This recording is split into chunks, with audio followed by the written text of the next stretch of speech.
네, 한국갤럽의 최근 여론조사 결과를 보면 국민의힘과 더불어민주당 당대표에 대한 부정평가가 긍정평가의 2배를 웃돌고 있습니다. 여야 모두 당대표의 리더십이 국민 여론에 못 미치고 있다, 이렇게 평가할 수 있을 것 같은데요. 한 주간 주요 정치 이슈 오승용 킹핀 정책 리서치 대표와 얘기 나누겠습니다. 어서 오십시오. 네, 안녕하십니까.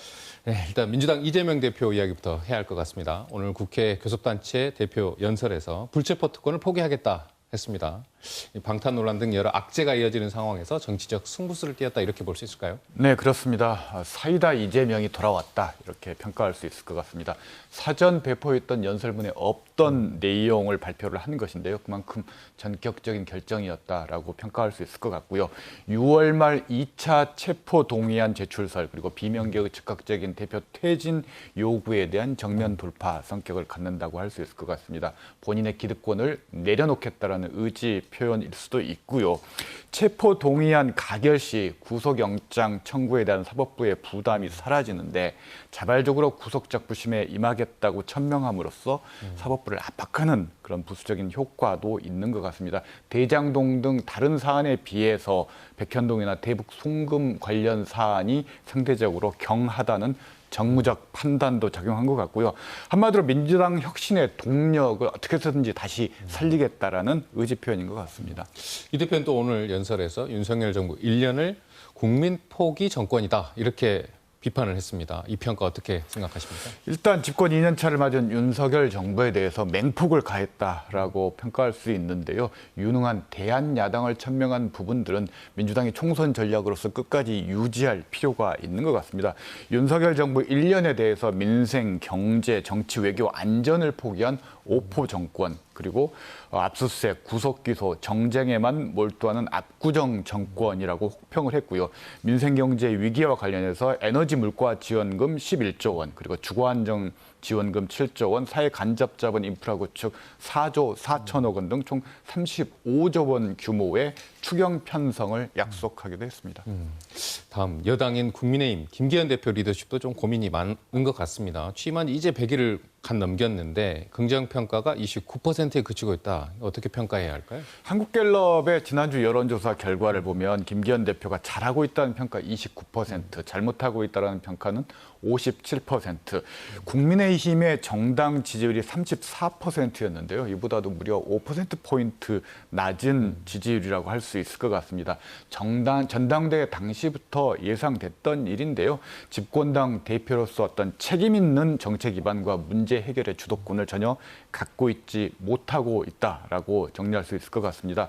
대표와 최고위원회가 전혀 실권을 갖지 못하고 차기 총선 공천권을 행사할 수 있을지도 미지수라고 할 수 있을 것 같습니다. 지역 정치인으로서 전국 정치를 지휘해본 경험이 없다라는 점이 크게 작용하고 있는 것 같습니다. 민주당에서는 용산의 바지사장 아니냐라는 비아냥을 듣고 있고요. 당 내부에서도 부정적인 평가가 대세인 것 같습니다.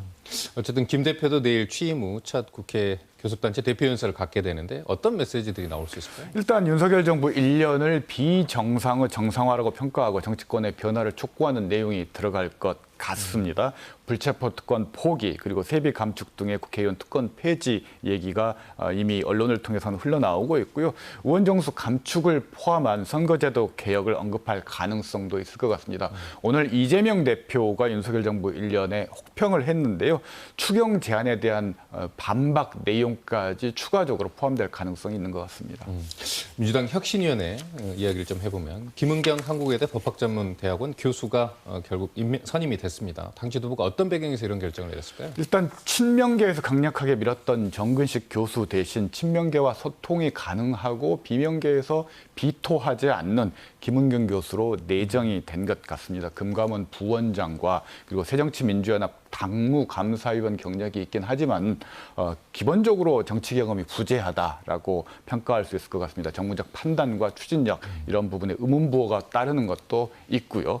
다만 혁신위원회와 같이 여의도를 개혁하는 기구의 경우 여의도 문법에 익숙하지 않은 것이 오히려 장점으로 작용할 수 있고 뜻밖의 홈런을 칠 수 있는 가능성도 남아있다고 생각합니다. 돈봉투 사건은 만들어졌을 수 있다와 같은 어떤 섣부른 입장 표명은 설화에 휩싸이게 해서 혁신위의 동력을 터뜨릴 수 있다는 점에서 말조심을 할 필요는 있을 것 같습니다. 결국 이 혁신위를 어떻게 구성하느냐, 또 어느 정도의 권한을 부여하느냐, 또 이 당 내부에서 어느 정도 공감되느냐, 이게 결국은 이 혁신위의 성공 요인일 텐데 어떻게 보십니까? 일단 이재명 대표가 오늘 불체포 특권 포기 발언을 함으로써 혁신위에 최대한 힘을 실어주겠다는 강력한 의지 표현을 했고요. 전권 비대위라는 것을 여러 차례 당내 주요 인사들이 참명을 한 상황이기 때문에 힘을 실을 수 있는 기본적인 어떤 조건은 갖추어져 있다라고 볼 수 있을 것 같습니다. 혁신이라는 것은 결국은 새로운 정치 세력이 등장할 수 있는 길을 터줄 수 있느냐에 따라서 성패가 좌우되는 것이기 때문에 핵심은 인적 쇄신을 위한 솔루션을 얼마만큼 내놓을 수 있는가에 있을 것 같습니다. 혁신위원 구성이 중요할 것 같은데요. 계파 안배를 완전 배제할 수는 없다 할지라도 계파 간의 어떤 차이와 갈등, 균형을 잡아줄 수 있는 중도 성향의 혁신위원 영입도 필요할 것 같습니다. 친명계와 비명계 간의 어떤 갈등을 극복할 혁신의 방향 설정과 과제 압축이 핵심인데 계파 갈등이 심할 때는 결국 여론의 지지를 얻고 가는 것이 혁신위원회의 성패를 좌우할 수 있는 핵심 요건인 것 같습니다. 이런 가운데 조국 전 장관 출마설이 조금씩 나오고 있는 것 같습니다. 하지만 현재 재판을 받고 있는 상황인데 그 가능성이 좀 있을까요? 본인이 출마하려고 하면 얼마든지 출마는 가능하고요.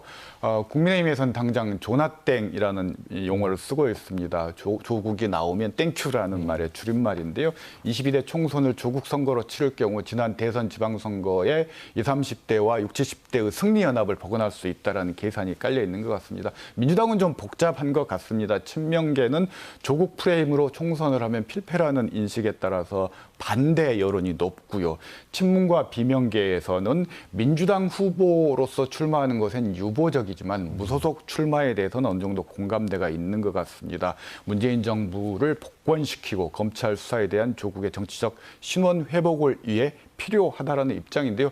일단 본인의 의지가 강하기 때문에 출마하는 방향으로 계속 나아갈 것 같습니다. 그렇다면 사실 어디로 가느냐도 관심거리인데 광주에서 출마하는 거 아니야? 이런 좀 관측도 나오는데 어떻게 보십니까? 박지원 전 원장의 뇌피셜이라서 언급할 필요는 없을 것 같고요. 서울과 부산, 경남 양산이 유력한 출마 후보지인 것 같습니다. 네, 시간 관계상 오늘 말씀은 여기까지 듣겠습니다. 오승용 캠페인 정책 리서치 대표였습니다. 고맙습니다.